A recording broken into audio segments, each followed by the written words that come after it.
This conference will now be recorded. Good afternoon. Thank you for all of those who have joined us to the Healthy Happens Here webinar series, a multifaceted approach to living well event. Thank you for those of you who have joined. I am Candace Schottenlohr, a health educator with the community engagement team with the Florida Department of Health here in Miami-Dade County. I also have my colleagues Brianna McDaniel and Robert Ward from the community engagement team to also help assist with this event today and our Q&A later on. If you have any questions throughout the webinar, please know that you can add them to the chat box and we will be happy to help assist you. And just a few other reminders before we get started. This webinar is being recorded, so we can also share through the consortium on our website. And we also all have the capability, if you want, to have your camera on or off, and then for the microphone during the presentation to please have it muted, but you can also unmute later if you would like to ask any questions. And so today you'll learn from Mandy Garcia about ways to achieving a better well-being through many helpful tips, from a balanced diet to how to stay physically active and the importance of sleep and mindfulness. And Mandy Garcia is a lifestyle coach and human performance specialist from Intuitive Fitness and Wellbeing. Mandy provides wellness consulting services like evidence-based programming and health promotion events for both corporate and individual engagements. She has had the pleasure of working with a diverse group of people in varying age ranges and corporations of all sizes.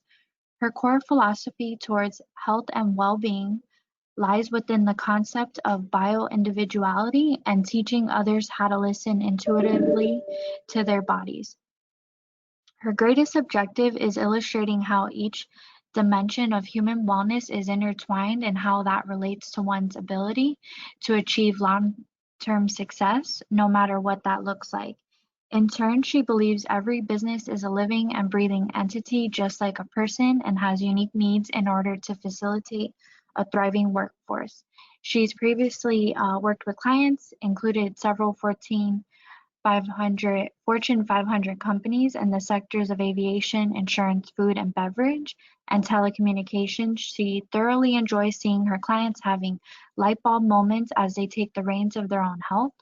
On an ever-evolving quest of personal growth and a self-described lifelong learner, Mandy is finishing her master's degree in nutrition and human performance. She enjoys balancing her scholarly pursuits by staying active, reading books on a variety of subjects, writing, spending times outdoors, strengthening her faith, and enjoying music with her husband. So without further ado, we'll go ahead and pass it over to Mandy. Thank you so much. Thank you, Candace, and hello to everybody on the call today. I am truly appreciative of you choosing to spend this time with me, and I hope that you'll be able to take away some nuggets that you can begin to apply immediately when we wrap this afternoon.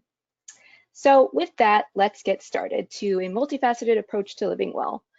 And here is me and just a couple of the different credentials that I've been able to acquire over my 20 years of experience in this industry, which I absolutely love and adore. So what is it exactly that I do? Well, I help people identify the root cause of lifestyle blocks, preventing them from achieving optimal health and well-being.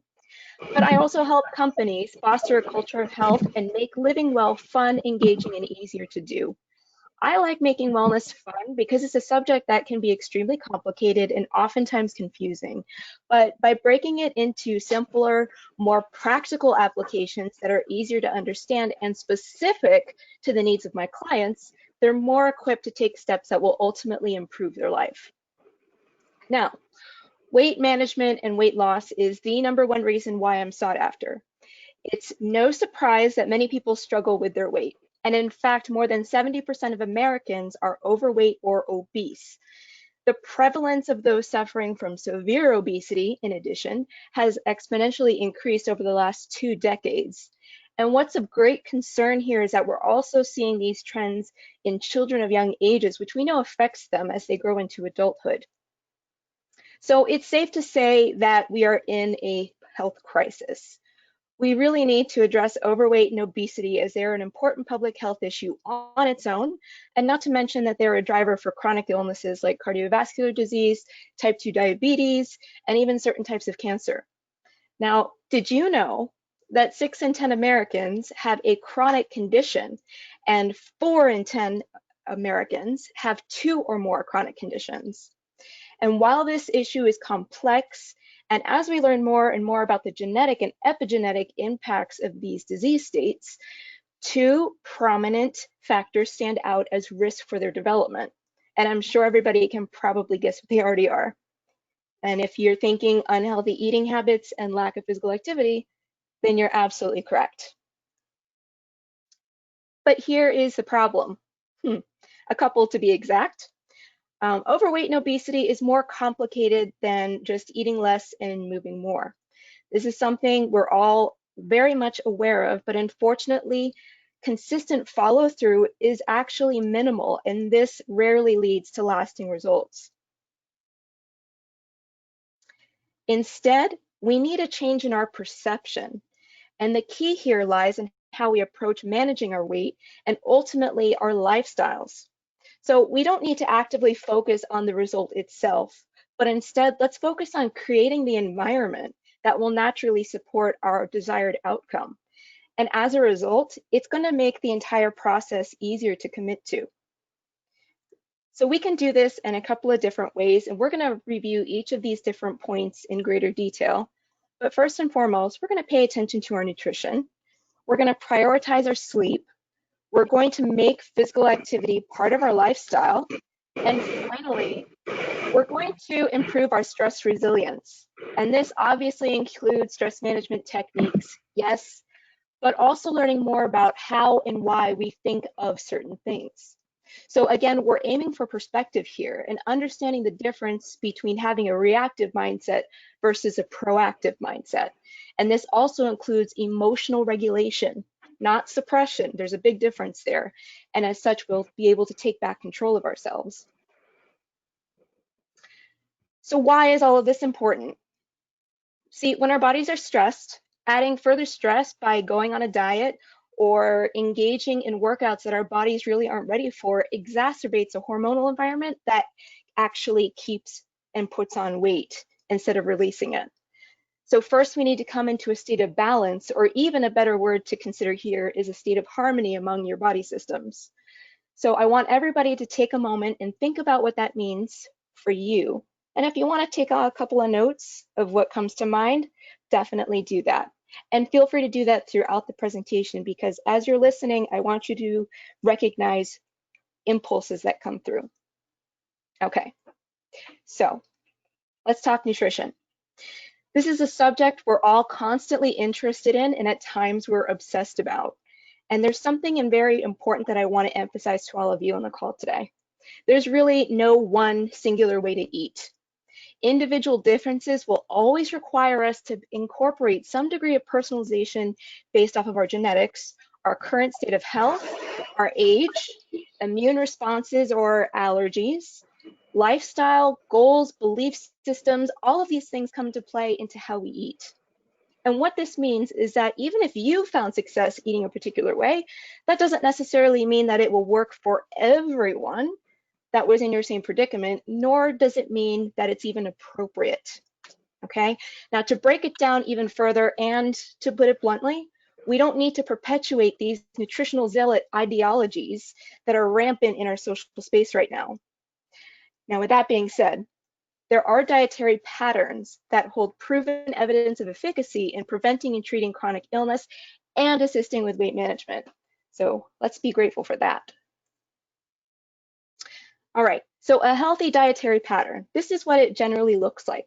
We're going to limit and remove these nutrients from our diet. So we're going to eliminate trans and saturated fats.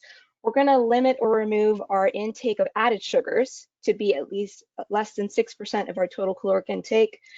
We're going to minimize our intake of high salt foods and processed foods. We're going to steer clear from conventionally raised meats and refine processed flours and grains. Instead, we're going to be replacing them with polyunsaturated fatty acids. And these are fats that are found in good source of fat like olive oil, omega-3 fish oils, fatty fish in and of itself, nuts and seeds, just to name a couple of examples. We're going to opt to consume natural sources of sugars like fruit. And like I said, we're going to choose lower sodium options.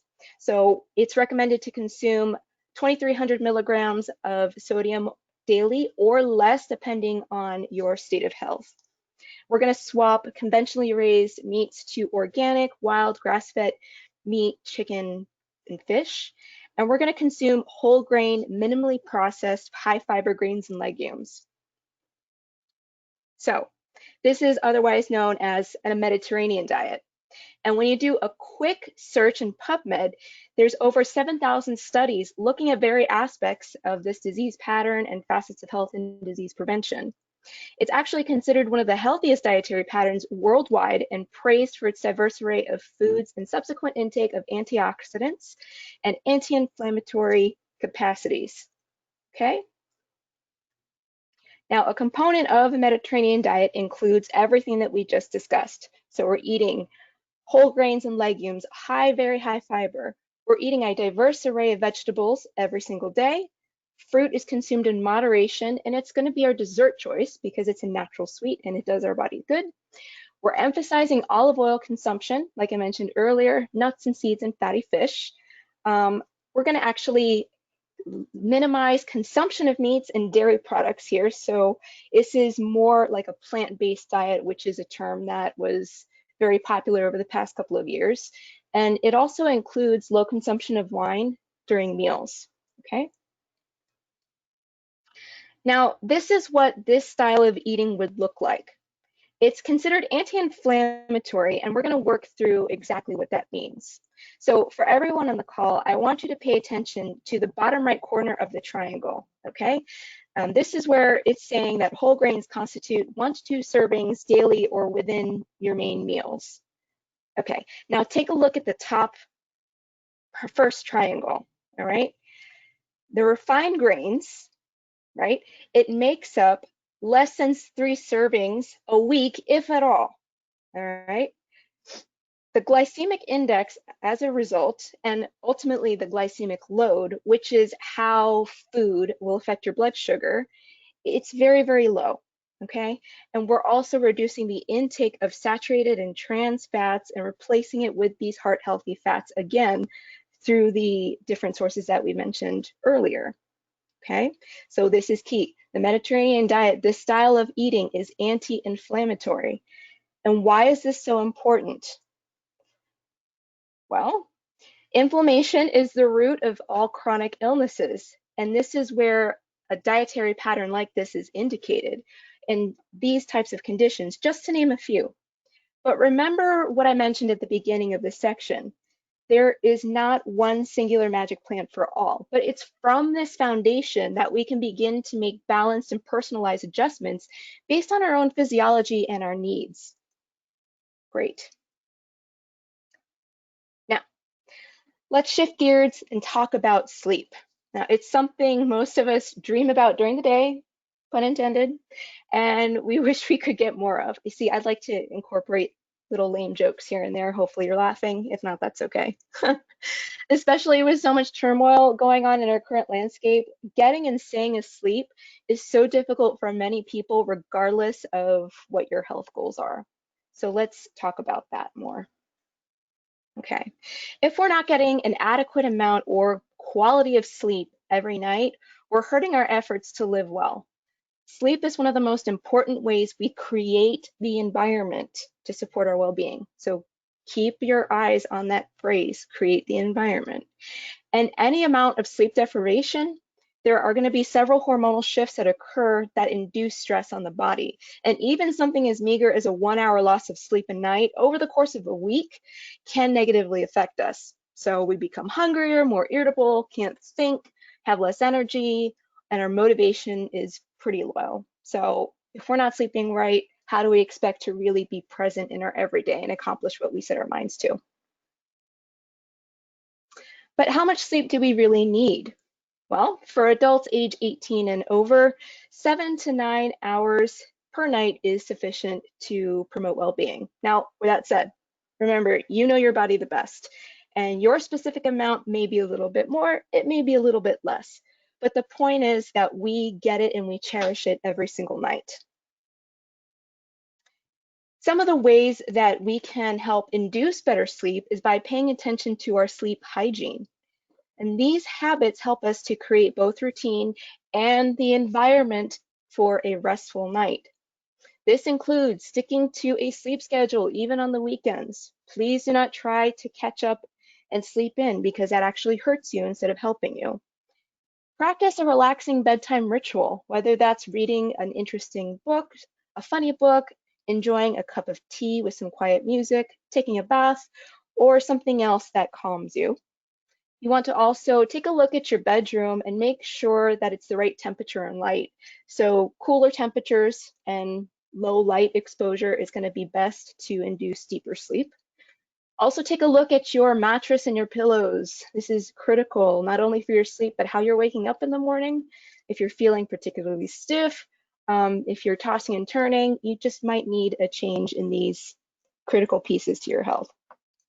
And also be aware of hidden sleep stealers like alcohol and caffeine because they can obviously keep you awake. Be very, very adamant about turning off your electronics before bed. You know, even today, since all of us are working remotely, we don't necessarily have that separation between our work life and home life. We need to incorporate these boundaries so we have that physical and emotional time to switch off, okay? And finally, exercise is so important to inducing a healthy night's rest. So with that in mind, let's switch gears once again and talk about our next subject in the wheel, which is exercise. Okay. So the 2018 Physical Activity Guidelines for Americans recommends that we engage in 150 to 300 minutes of moderate intensity activity each week. And this turns out to be 20 minutes to an hour daily, depending on how you're breaking up your schedule. Cardiovascular exercise is important to burn calories and strengthen our heart, but we also need resistance training to build muscle, strength, coordination, and balance, which is critical as we age. If you're doing this a minimum of twice a week, you are good to go, but that shouldn't be where it ends. Oftentimes, when it comes to exercise, we can become very complacent in our routines. So remember, the human body is an amazing machine of adaptability. What was once difficult to do will become easy over time if done with consistency, and that's a good thing. But if it's easy, the body won't adapt. So if we want to continually see improvements, we have to strive to aim for a little bit more than what we did before. Now, in that same note, we can't be overwhelmed by a perfectionist mentality. No. So as is the theme throughout this presentation, we have to strive for balance. If we're unable to do a 20-minute, 30-minute, or however long workout that you had scheduled for the day and somehow you can't, that doesn't mean you don't work out at all. That just means you do something with the time that you have available. Even if it's just a 5 or 10-minute workout and you do that a couple of times throughout your day. This is where your choices have to be aligned with what you want and how you're crafting the space to allow it to actually manifest, okay? And this is where doing things like improving your daily step count comes in. This is where you choose to take the stairs over using an elevator. And this is where you choose to make an afternoon walk part of your lunchtime break or even your after dinner digestive. Okay. Toss in the chat box a happy face if you're still with us. Want to make sure everyone is catching all of this. I know we're running through this pretty quick, but I love to see happy faces come through.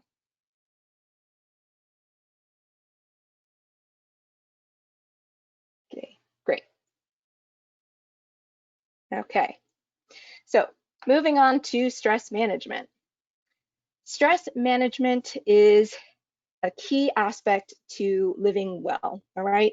And there's plenty of evidence to support its efficacy as part of holistic lifestyle, okay? But we need to be aware that we can run into a vicious cycle if we're not careful. of this stress system, all right? No matter what we're doing, if we're not paying attention to our stress, no amount of workouts, no amount of healthy Mediterranean diet style meal plans or recipes or even exercise is going to make a difference if you're not covering your stress. All right. So what happens when you're overly stressed? And let's make a clear emphasis that this is more towards chronic stress, not necessarily acute stress. So you're chronically stressed, you have things happening right, left, and center. You're more reactive, okay? Your mind starts to go into overdrive. So that means that your sleep is going to be affected. That's the first thing to go. If you notice your sleep is going to go, you're not going to be able to feel rested the next day. You're going to be very much fatigued, and your body is going to start to crave different foods to give it energy. So this is where emotional eating, reaching for high carb sources or the things with high sugar contents for that quick burst of energy are going to be someone's support system. But we know with that type of eating, that's going to even negatively more affect our energy level, and we're going to go into a sugar crash. So we're going to end up feeling even lower levels of motivation, and that can even set us on the trajectory of developing mood disorders like anxiety and depression and other types of behavioral issues, okay? And we're going to keep perpetuating this cycle where we begin to gain weight because we're not active anymore, our diet is poorly affected, we're not sleeping, we're going to gain weight, and so that's going to create even more stress. So this is why it becomes a vicious cycle that we need to be very, very careful of, okay? Now, incorporating different stress management and mindfulness techniques is a good thing, and there's plenty of evidence to support its efficacy. But if we're not addressing the root causes of our stress, whatever they should be, any attempt to fill our bucket is just going to be an exercise in futility. So what are ways that we can manage stress? Obviously, time management, prioritization of tasks, doing things like mind-body awareness, doing things that you enjoy, and of course, what we previously discussed. But I'm going to toggle back and forth between the next couple of slides. So this is you. You are a bucket. If you're not addressing these possible root causes of your stress, they are considered energy leaks. So even if you're doing all of these good things, if we're not focusing on this, we're going to be constantly depleting ourselves. And again, this is another way it just becomes a vicious cycle, and we become overly dependent on these types of things instead of really understanding how we're able to rewire ourselves, because that's really what we're talking about when it comes to stress resiliency. It's rewiring. It's not just a management, okay? Now, some of the greatest takeaways. You have to understand that you're a multifaceted creation and your life is more than just physiologically based. And if that was only the case, then eating right and exercise would be the only solution that you need to live well. And we wouldn't be living in a time where chronic illness and just poor states of mind and otherwise is running rampant. There's so much more to us. You see, you got your emotional side, you have your spiritual side, you have your financial state of health, your social state of health. Every one of these different pillars of wellness affects you physically, and you need to recognize where these root causes are coming from in order for you to really live well. Once you do so, okay, you have to also recognize that every type of trauma that you've been subjected to, or something that hasn't been processed, or maybe generational behaviors that have perpetuated throughout your family lineage, this is all baggage that's weighing us down. If you're carrying so much, right, how do we expect to really lighten up in so many different ways, okay? If we neglect to consider this, all the ways that you are you, all right, how do you really expect to heal, to achieve your health goals, and to really move forward with your deepest aspirations, all right? So never forget who you really are, all right? And recreate yourself by changing your environment to best reflect what you want to achieve. It's really that simple. It's really honestly that simple. It's going to take effort. It's not saying it's not going to be necessarily easy, but when you invest that type of energy both in and for yourself, you're going to reap bountiful rewards. Okay? So with that, that wraps it up. I told you we're going to go through a lot of different information in a short amount of time. But thank you so much for allowing me to share my experience, and just I hope you're able to take something away from that. So at this point, I'd like to open it up to any questions that might have come up. Thank you so much, Mandy, for that wonderful multifaceted approach and intuitive to being, your best self and living well. And now I will hand it over to Robert to go ahead and share some of the questions that we've received from our participants.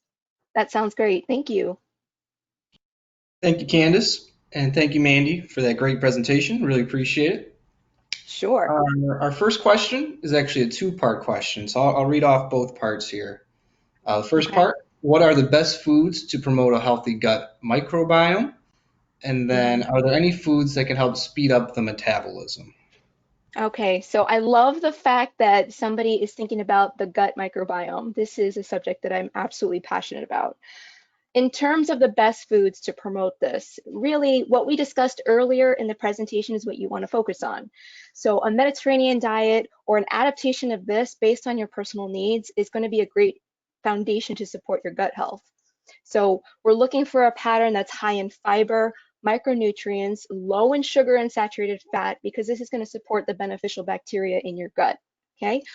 We also want to include functional foods like prebiotics, foods that feed the good bacteria, and probiotics to support the total abundance of the microflora. So some examples of prebiotics can include foods like psyllium, acacia fiber, bananas, apples, onions, chicory root, dandelion greens, asparagus is also great. Jerusalem artichokes are wonderful, and flax seeds. Also, I want you to consider fermented foods. They're also wonderful to include in a gut healthy diet. So, of course, think of yogurts, but opt for unsweetened or those with minimal amounts of sugar. Now, take note of looking for a brand that actually lists the types of strains included. Oftentimes with labeling, a product could mention that they have probiotics inside of it, but if they aren't necessarily listed either on the product itself or a company's website, I wouldn't necessarily bother, because you want to make sure you're buying something with some evidence attached to it. Other kinds of fermented foods that you can include, definitely sauerkraut, kimchi, and kombucha, but I would definitely stay away from these products if you have any issues with fungal overgrowth like candidiasis. So I hope that answered the first portion of your question. Now for the second one about foods speeding up the metabolism. This is actually something that's asked quite frequently, and we tend to get stuck on the notion that there are certain foods that will speed it up. Okay, there's lots of myths here.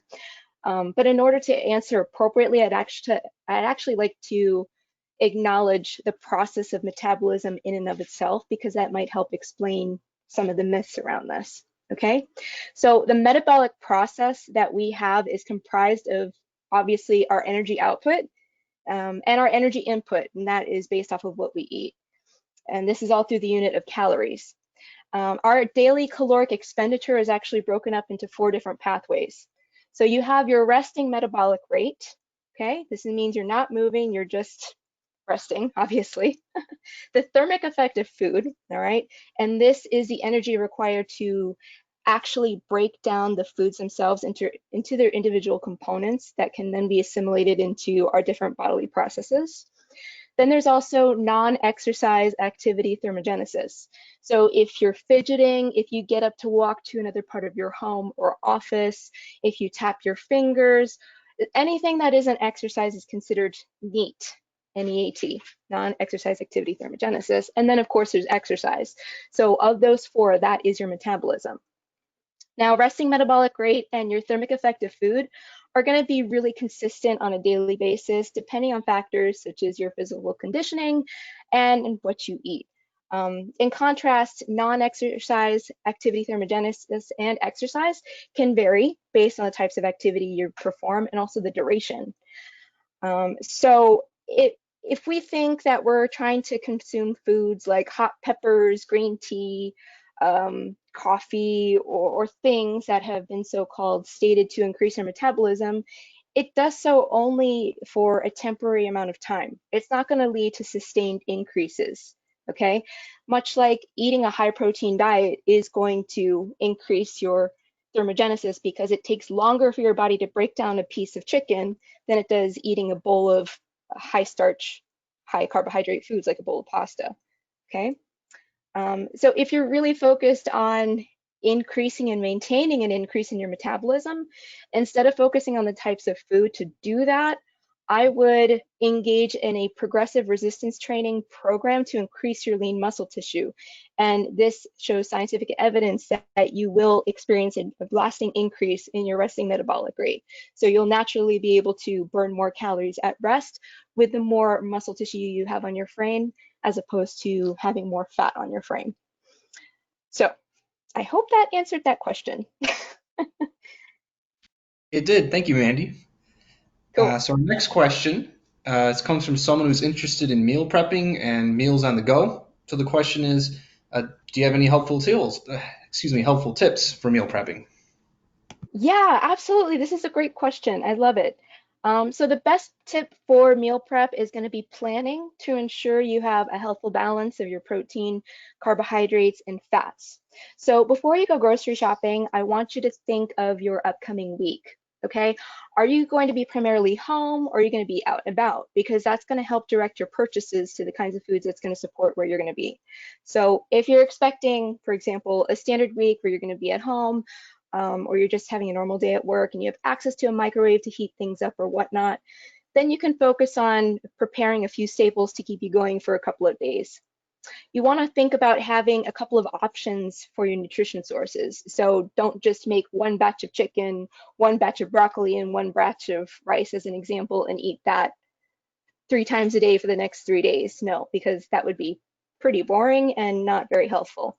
Okay, so maybe you do have the chicken for lunch, but you'll have eggs for breakfast and maybe some fish for dinner, or you have another form of protein that you can rotate through for the next couple of days. And then if you're going to pair it with things, maybe with the eggs, you choose a whole grain bread or a unsweetened oatmeal source. Maybe with your sweet potato, you choose a sweet potato, or some quinoa with your lunch, and maybe for dinner with your fish, you have some whole grain pasta. And you have to think of options, right? And your combinations. So you don't need to get too complicated with it, but it needs to be something you can rotate through over the next couple of days. So then to save you some time when you're cooking, don't be afraid to do a little prep work when you get back from the grocery store. So think of washing, cutting, and portioning out your veggies and meats, putting them in marinades if you'd like to sit overnight, or throw some rice in a rice cooker so it's ready to go. And this takes no time at all. And then on the following day, you can actually begin to cook. And don't be afraid to use your tools. So if you have chicken going on the stove, bake some fish at the same time. So in the same half hour, you have 2 different protein sources that are complete. And you don't have to worry about extending hours and hours and hours in the kitchen that you may not have. Now, if you're going to be out and about, think of some more portable foods like tuna packets and the pre-cut veggies and dips like guacamole, hummus, and salsas, because they're extremely healthful, affordable, and you can create different balanced meals from this. Handheld fruit and nuts are easy and keep without refrigeration. If you're a person that chooses to incorporate a protein powder supplement, you can throw a scoop into a Ziploc bag and use that in a shaker cup if you'd like as a quick source of protein. Combine it with a single serve nut butter pack and you're good to go, piece of fruit. Sandwiches are also excellent options for those on the go, but don't just limit it to bread. Think of whole grain crackers and flatbreads, or even my favorite, romaine hearts are really nice options with low sodium deli meats and cheese, and of course, an abundance of vegetables. So just off the top of my head, those are some things that can be really, really helpful for meal planning, no matter where you are throughout your day. Thank you, Mandy. Really appreciate that. Sure. Our next question, we're just wondering if you could share about the ketogenic diet and its impact on chronic diseases. Aha. So I love this question. Truthfully, there's so much to this, but I'm going to do my best to summarize, okay? So for those who aren't familiar with the ketogenic diet, this is a form of eating that promotes heavy fat consumption, okay? So a classic ketogenic nutrient breakdown can include 75% of your calories or more coming from fat, only 20% of your calories coming from protein, much to people's dismay, and 5% of your calories coming from carbohydrates, which is extraordinarily minimal. Of course, there are various iterations of this style of eating. But when someone chooses to eat in this pattern, the goal is to shift the body to using alternative sources of fuel in the form of ketones instead of glucose. And by doing so, we're able to improve mitochondrial functioning, which is a key area in the onset of chronic illness, while decreasing oxidative stress. So think of oxidative stress as your metabolic waste products from things that you expose yourself to, and even just the natural life processes keeping you alive, like breathing. We're going to accumulate these things, all right? Oxidative stress, unfortunately, is a key driver of inflammation. And remember what we said, inflammation is the root of chronic disease. So the ketogenic diet has been considered useful and has been successfully used in issues such as insulin resistance, type 2 diabetes, cardiovascular disease, metabolic syndrome, obesity, different neurocognitive illnesses, behavioral disorders, and even cancer. The evidence that we have is considered somewhat controversial right now because we're lacking randomized controlled trials, which is considered the gold standard of research. Now, with that being said, we're learning more and more about the metabolic benefits of ketone production for sustained energy use and improved health. If someone is interested in adapting to a ketogenic lifestyle, this should be carefully considered only under the partnership of their primary care provider or with a qualified nutrition professional based on one's specific needs and health situation. So, yeah, a lot there. Thank you, Mandy. Now, our next question. Do you have any tips or recommendations for a celiac disease diet or also a diet where someone has different allergies? I know that's kind of broad, Yeah, but we can touch on that. no, absolutely. Transparency note here, as someone being diagnosed with celiac disease and several food allergies about 7 years ago, I completely understand where this person is and must be experiencing in terms of initial frustrations and difficulties actually when you're trying to navigate this new way to live. So obviously the biggest key when you're a celiac is staying away from foods with gluten because that's going to damage the small intestine, right? And then it's going to damage your ability to absorb nutrients, which can lead to a whole host of problems over time if not corrected. So by avoiding gluten, we're going to be staying away from anything with wheat and wheat derivatives, barley products, rye, triticale, and even brewer's yeast as a couple of examples. But also be mindful of hidden sources of gluten in packaged products, sauces, condiments, beverages, supplements, and even personal care items that don't really think about, like your shampoo that you use, or your toothpaste, or if you're a woman, the makeup you wear. Okay. Not to mention, there's also the inherent risk of cross-contamination if you decide to go out to eat, which is extremely difficult for someone with celiac disease. My best tip for you is to honestly understand all of your triggers. And of course, for celiac, gluten is going to be your primary offender, but that's not the only thing that can create a response, okay? And it's not the only, it doesn't necessarily lead to remission of your symptoms, whatever that might look like for you. So understand your allergies. If you're eating gluten-free options, let's say rice and beans for an example, because they're extraordinarily helpful, it's a great source of protein and nutrients and fiber, but you could still have symptoms associated thanks to anti-nutrients in whole grains, which can further damage the gut, right? It just depends on your level of inflammation, your disease state, your intestinal permeability. At initial diagnosis, it's definitely recommended to go on an elimination diet, but that's something that you need to do with your provider so you can identify these and have a full knowledge of where you lie. Okay. Going out to eat, like I said, it's difficult. It's a different story, but there's ways around it. Be adamant about doing your research ahead of time before you go out. Okay.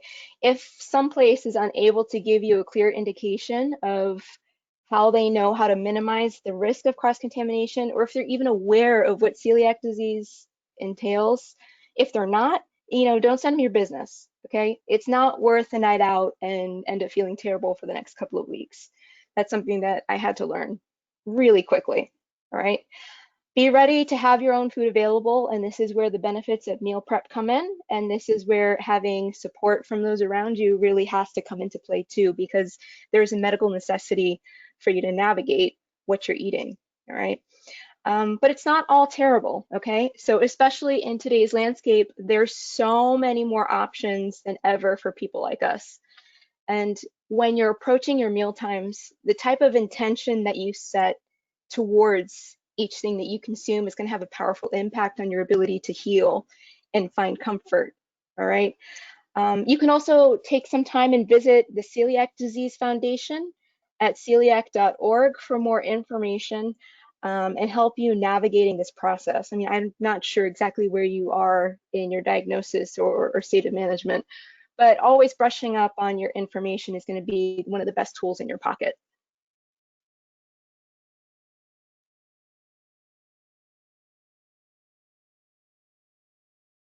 Did that help to answer the question, I hope? Yes, definitely. It helped answer the question. So at this Okay, point, I'm going to hand off the microphone to Brianna, who will handle the next set of questions. Thank you. sounds good. Thank you, Robert.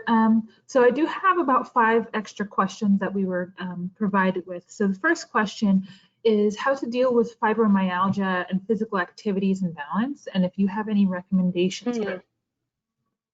Okay, this is a good question.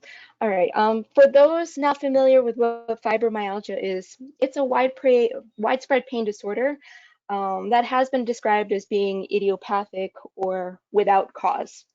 Unfortunately, this is incorrect because there's clear evidence that shows fibromyalgia is in fact a disease with complex biochemical and histopathological evidence of origin. So it just means there's tissue changes, there's biochemical changes, your physiology is different with this, all right?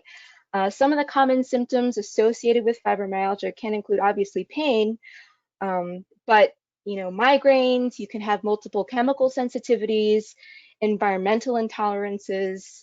You could also suffer from cognitive problems associated with your thinking and cognition, memory, sleep disturbances, which we already spoke about, waking up with stiffness and pain, inability to move, tingling, numbness in the hands and feet. And for women, a particularly interesting symptom is painful menstrual cycles, okay, and IBS. On the subject of IBS, there are studies that actually show 90 to 100% of patients with fibromyalgia that actually have SIBO. So SIBO is an acronym that stands for small intestine bacterial overgrowth. And this is in a dose-response relationship. So that means that the greater amount of symptoms you have, the greater level of SIBO or intestinal bacterial overgrowth is occurring in your gut. All right. So this is important to note because the gut plays such a prominent role in immunity, in hormonal health, and inflammation, which, if out of balance, you see that theme is arising again, it can create the environment for so many different conditions, all right? We're seeing a lot of so-called idiopathic conditions linked back to gut health. So this is an area of research that is continuing to grow, and it's absolutely incredible what's coming out. But if we're personally believing that there's no known cause and we won't necessarily know how to help improve the symptoms and ultimately improve our quality of life, right? So we're not able to live the healthy, active lifestyle that we know will help us long term. So you can tell I really love this subject and I'm beginning to digress. So let me get back on track here about exercise. If you're experiencing any type of flare, Moving is going to be probably the last thing that you want to do, but exercise is so therapeutic for those who have fibromyalgia. My best recommendation for you is to definitely start low and slow and build your tolerance. Now, even if that means only 5 minutes of walking every day, then do that, okay? The key is to focus on low impact activities that strengthen and lengthen, and do your best to eventually get to 30 minutes of exercise at least 3 times a week. But if you could do something every day, that's optimal. Yoga is actually fantastic in this application and helps to improve your balance. Swimming is perfect because you're able to exercise without any weight on the joints. And resistance training can also change the muscle tissue and improve your balance. But when it comes to resistance training, if you're not familiar with that, I would definitely enlist the guidance of a physical therapist or an exercise specialist in your area who can design a program without exacerbating your symptoms. So most importantly, to help you improve your time being active, get to know your triggers. This is where listening to yourself, understanding patterns, is going to be so important to minimize your incidence of flares. And again, knowing how stress plays such a powerful role in this type of condition with your mental and emotional well-being is going to be key. So again, yoga meets this criteria, but we're taking a holistic full body approach here to help you get and stay active long term. Great, great questions. I love them. Keep them coming. Awesome, thank you so much. So the next question I have, well, the next two questions are revolving around physical activity, so I guess I'll ask them at the same time. So the first one is if you could share examples of desk exercises, and the other one is physical exercises and stretch exercises, because that could be just as beneficial indoors as they are outdoors. Okay, got it. So for desk exercises, sure, there's so many things that we can do while seated at a desk. And in theory, you could definitely do an entire workout when you're seated at a desk if you had to. In lieu of specificity, though, let's address some general areas of concern when you're at a desk, okay? If we're not getting up regularly to move our neck, shoulders, our upper back, our lower back and hips, these areas can become very sore and perpetuate poor posture that we may slip into to accommodate how we're feeling, okay? So this is where proper workstation ergonomics come into play, but that's a subject to discuss in and of itself. But there are definitely a couple of exercises that we can do.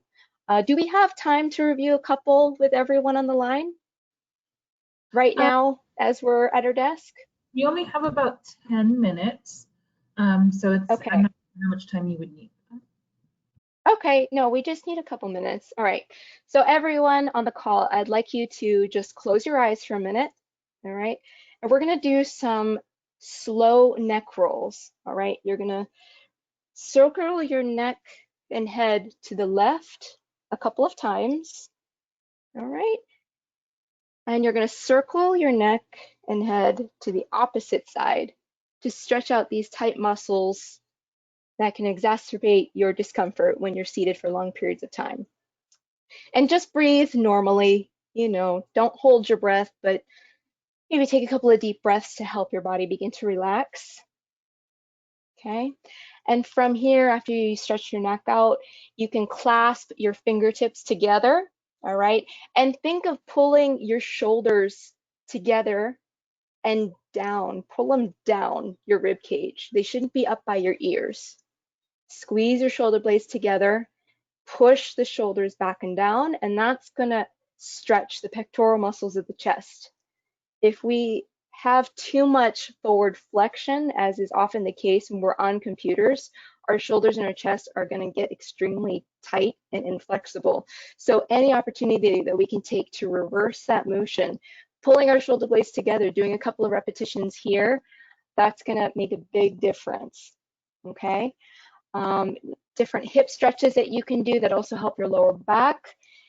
If you want to cross one ankle over your opposite knee while you're seated, so it's almost like you're in a figure 4 position, okay?